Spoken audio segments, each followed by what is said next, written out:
welcome to Business Standard's Afternoon News Update. Here are the top stories. Industry leaders and Prime Minister meet today to discuss trade barriers. Supreme Court seeks response from Centre, RIL and Moily on gas pricing. And Chidambaram says there is a need to relax rules for more foreign investments.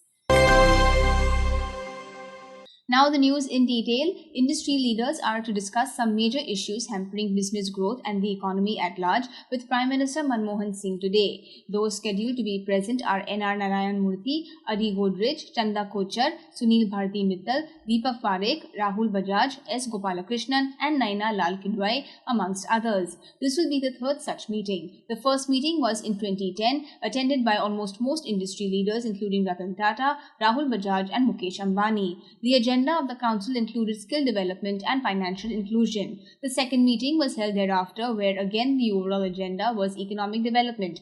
Today's tempestuous meeting is expected to take up recent efforts made by the RBI to halt the fall in the rupee, which depreciated by almost 10% between May and July. The Supreme Court today sought a response from the Centre and Reliance Industries on a public interest litigation filed by CPI leader Gurudas Dasgupta and former Power Secretary E.A.S. Sarma. The Rangarajan Committee had proposed a pricing by taking an average of the US, Europe and Japanese hub and then averaging it out with the netback price of imported liquefied natural gas to give the sale price of domestically produced gas.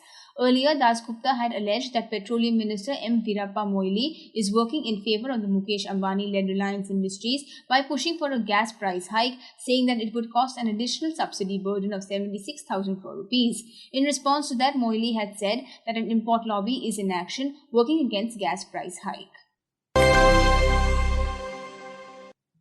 Finance Minister P. Chidambaram today said that in order for India to attract more foreign investments, there is a dire need to relax rules in doing business. The government is seeking higher foreign investments to fund the current account deficit, which hit 4.8% of the GDP in the fiscal year that ended in March.